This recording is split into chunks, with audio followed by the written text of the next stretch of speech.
Hey, bonjour à tous, donc c'est le petit Lego 9 et aujourd'hui on va se retrouver donc pour une nouvelle vidéo, donc pas sur la bataille de la Marne, sur des nouveaux véhicules voilà, que j'ai fait entre temps. Donc c'était pour vous les montrer, donc il y en aura deux. Donc il y aura le canon que vous voyez devant et il y aura un véhicule amphibie de la Deuxième Guerre mondiale. Voilà. Donc ça ce sont des véhicules que je construis à côté, ils seront pas dans des dioramas ou ils seront en exposition à côté, voilà, avec juste deux figurines dessus pour vous rendre compte. Alors donc le canon que vous voyez, donc c'est le canon, je connais pas le nom précis, mais c'est le Bruno. Il s'appelle le canon Bruno, canon de la Première Guerre mondiale allemand. Voilà, donc il est surtout connu pour sa taille et sa puissance. Moi je connais pas son histoire parfaitement, mais voilà, donc c'est un canon allemand qui était, je crois qu'il y en a eu un qui a été capturé près d'Amiens, pour petit côté historique, voilà, capturé par les Alliés. Alors pour la taille du canon, vous rendez compte mieux avec l'échelle d'une figurine. Voilà, donc la taille, je crois qu'il y a à peu près 1500 pièces dessus, donc ça fait quand même une belle bête. Voilà, donc je voulais faire un train, parce que c'est le premier véhicule sur rail que j'ai, parce que j'ai des avions, des bateaux, des sous-marins et plusieurs chars. Mais voilà, donc je voulais faire un train qui sera en exposition, donc plus tard je construirai le wagon qui ira derrière, donc qui est la réserve d'obus, avec la locomotive, et le wagon de transport du charbon. Donc tout ça en Première Guerre mondiale, et je le ferai tourner pendant mes expositions. Donc le canon là, c'est celui donc de Brickmania. Ils ont sorti une boîte il y a quelques temps, et voilà, j'ai réussi à choper les instructions pour le refaire. Donc franchement, il est très bien construit, il est bien pensé, la jouabilité est vraiment sympa. Bon, c'est pas non plus celui qui en a le plus, mais voilà, je trouve nickel. Alors, on va commencer par plusieurs points. Donc, on va commencer par le canon. Donc, bien sûr, le canon se lève. Donc, je vais vous montrer la petite molette qui est ici. Il suffit de la tourner. Voilà, le canon se lève. C'est un système qu'ils ont fait qui est plutôt intéressant. Je pensais pas, je sais pas comment ils ont fait pour le trouver. Bon, j'ai amélioré un peu parce qu'il y avait un petit peu de jeu, donc j'ai resserré quelques trucs. Et voilà, donc là, le canon il a son élévation maximum. Donc ça fait relativement haut. Voilà, comparé à la figurine toujours.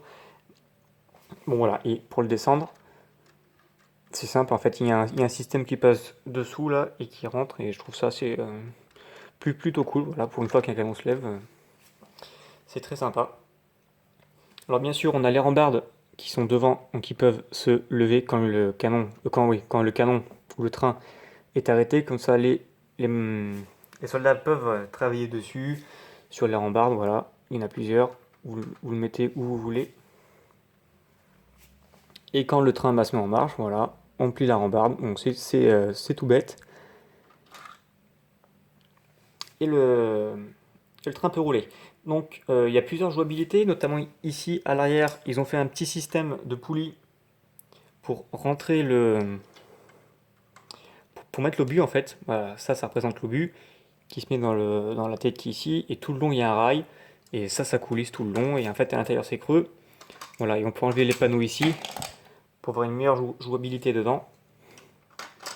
Donc en fait dedans c'est creux, donc on peut mettre des figurines, voilà, faire même des petites scènes.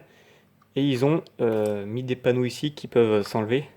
Voilà, donc on voit bien dedans. Comparé à une figurine, c'est creux. Voilà. Alors, je vais remettre ça. En attendant, vous pourrez voir. Hop là. Ah, une main, c'est pas facile. Voilà. Alors, ce qui est intéressant dans ce train, dans ce wagon, hop là, ça se casse la gueule, c'est qu'il n'y a pas une seule pièce de train qu'on trouve dans les boîtes Lego City ou dans les boîtes Lego. Il y a pas un seul essieu de train. La seule pièce du train qu'on va retrouver, c'est les aimants pour connecter les véhicules entre eux. En fait, je sais pas si vous avez des trains déjà, mais c'est les aimants qu'on a à l'avant et à l'arrière. Et c'est ce qui m'a coûté le plus cher sur Bricklink, parce que c'est des pièces assez spécifiques.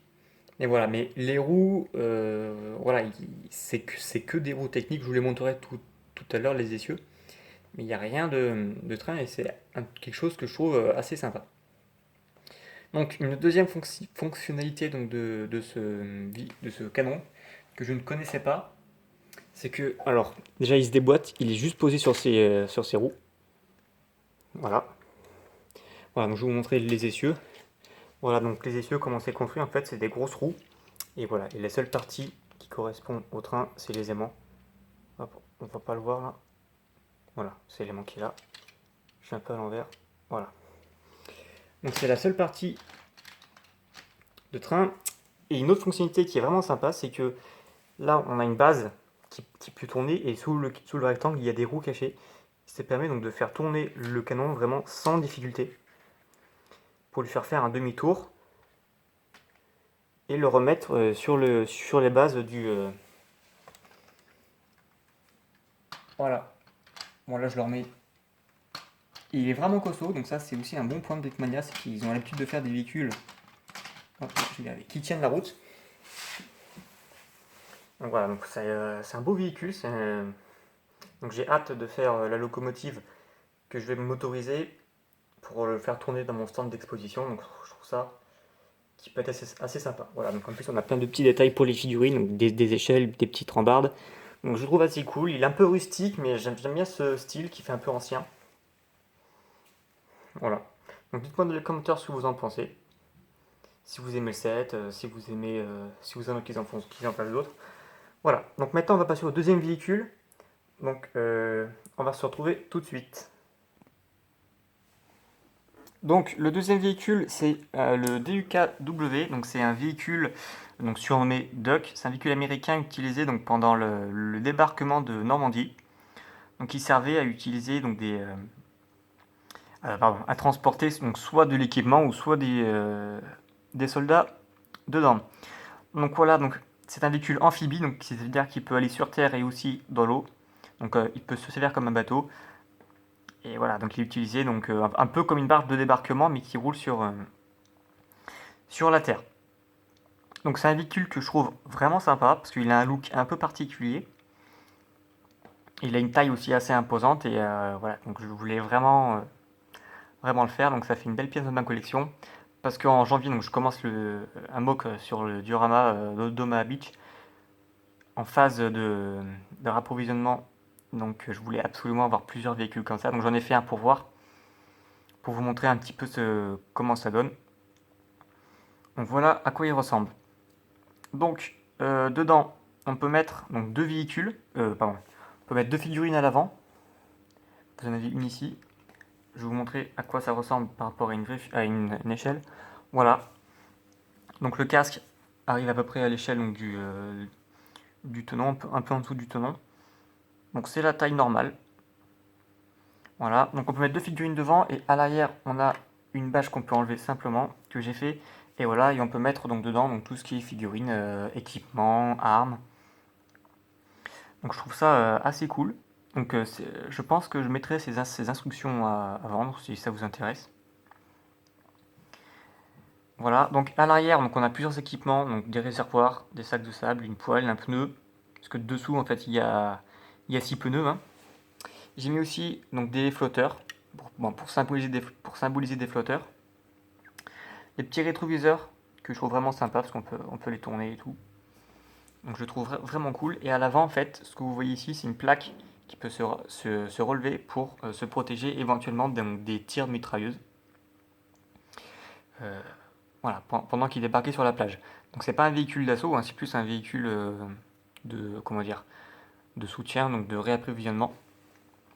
Donc il y avait plusieurs variantes. Une variante donc comme ça, avec, avec la bâche, donc voilà, en fait c'est un seul morceau, que j'ai fait en sorte qu'on puisse le déboîter assez facilement pour avoir une meilleure jouabilité.